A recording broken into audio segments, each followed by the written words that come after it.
administrasi negara adalah cabang ilmu hukum yang mempelajari kegiatan administrasi suatu negara.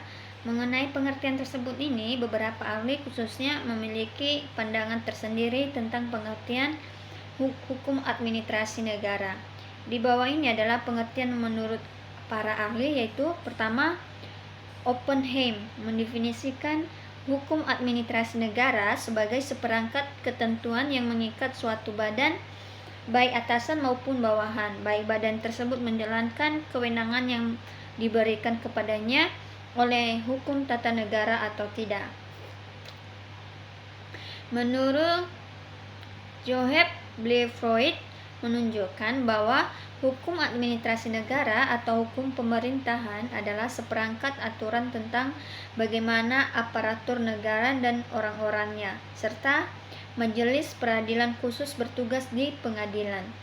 Menurut Della Baschor-Ken menjelaskan bahwa hukum administrasi negara adalah seperangkat peraturan tertentu yang menyebabkan negara bertindak atau beraksi. Peraturan yang dimaksud mengatur hubungan antara warga negara dengan pemerintahnya.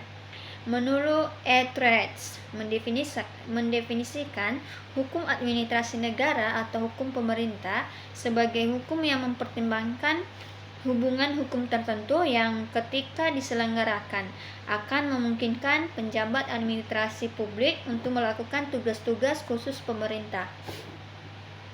Menurut Prayudhi Atmosuddirjo merumuskan hukum administrasi negara sebagai undang-undang tentang penyelenggaraan dan pengendalian kekuasaan pemerintah atau pengawasan badan-badan pemerintah. Ada juga fungsi hukum administrasi negara, yaitu secara umum menurut Budiono, fungsi hukum adalah untuk mewujudkan ketertiban dan keadilan masyarakat.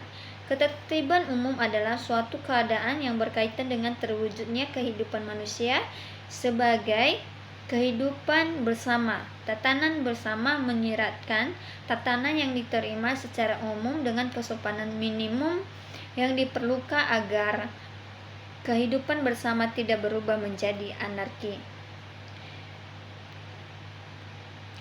Ada 5 fungsi hukum yang berkaitan dengan kehidupan manusia, yaitu pertama, direktif, yaitu pedoman dalam pembinaan untuk membentuk masyarakat yang mencapai tujuan hidup bernegara sesuai dengan tujuan. Kedua, yaitu integrasi, khususnya sebagai pembangun persatuan negara.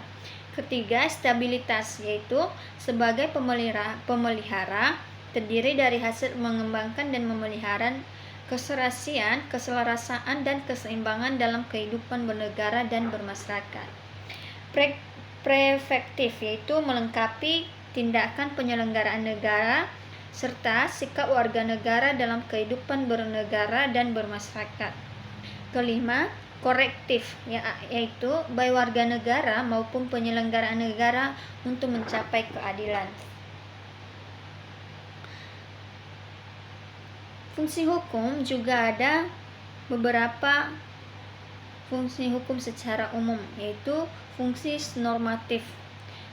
Kedua, fungsi instrumental dan fungsi jaminan. Ketiga fungsi tersebut saling bergantung. Dalam hal ini, fungsi normatif yang menyangkut standarisasi kekuasaan manajerial jelas berkaitan erat dengan fungsi instrumental untuk menentukan alat-alat yang digunakan oleh pemerintah untuk menggunakan kekuasaan, pengaturan, dan pada akhirnya peraturan dan perangkat pemerintah yang digunakan harus menjamin perlindungan hukum terhadap negara masyarakat.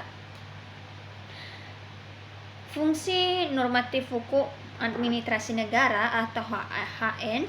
Penetapan hukum administrasi negara atau HN ini dilakukan secara bertahap, di mana untuk menemukan standarnya kita perlu mempelajari dan menelusuri sederet ketentuan undang-undang. Artinya, kita tidak sekedar menemukan norma hukum yang harus dilaksanakan dalam undang-undang, tetapi dalam totalitas peraturan dan keputusan lembaga tata usaha negara yang memiliki keterkaitan satu sama lain. Pada umumnya, hukum administrasi negara atau HN ini hanya mencakup standar dasar atau umum, sedangkan rinciannya diserahkan kepada peraturan pelaksanaan.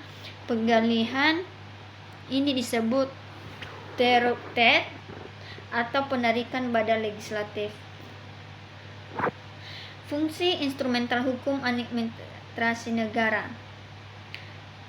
Pemerintah dalam menjalankan berbagai kegiatannya menggunakan perangkat hukum seperti peraturan, keputusan, peraturan kebijakan, dan lain-lain. Sebagaimana telah disebutkan di negara-negara dewasa ini, terutama yang menganut model negara kesejahteraan. Pemberdayaan pemerintahan secara luas merupakan konsekuensi logis, termasuk memberikan hak kekuasaan kepada pemerintah, menciptakan berbagai perangkat hukum sebagai sarana penyelenggaraan pemerintah yang baik. Ketiga, fungsi jaminan hukum administrasi negara atau HN.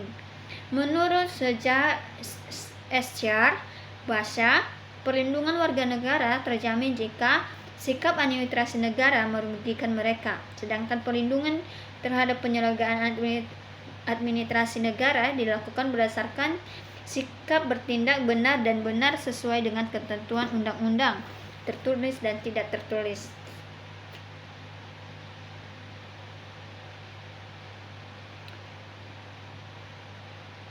Yang terakhir yaitu tentang ruang lingkup hukum administrasi negara.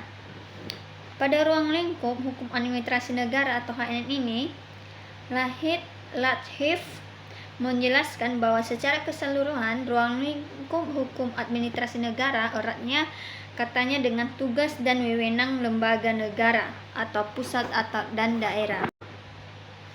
Hubungan kekuasaan antara lembaga negara dan antara lembaga negara dengan warga negara serta jaminan hukum bagi keduanya baik warga negara maupun lembaga negara. Kemudian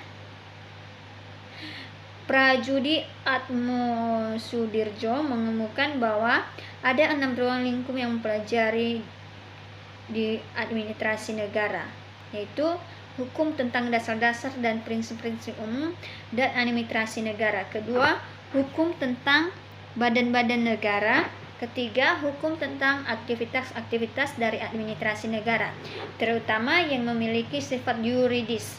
Keempat yaitu hukum tentang sarana-sarana dari administrasi negara, terutama mengenai kepegawaian negara dan keuangan negara. Kelima yaitu hukum administrasi pemerintah daerah dan wilayah yang dibagi atas hukum administrasi kepegawaian, hukum administrasi keuangan, kematerial, dan hukum administrasi perusahaan negara. Jadi kesimpulannya yaitu hukum administrasi negara merupakan istilah yang masih bersifat abstrak sehingga menimbulkan berbagai macam definisi dan berbagai pakar di bidangnya, namun mengandung aturan tentang hubungan warga dengan badan hukum yang berada pada suatu negara sehingga menimbulkan suatu pergerakan yang menyebabkan negara tersebut berfungsi. Terima kasih.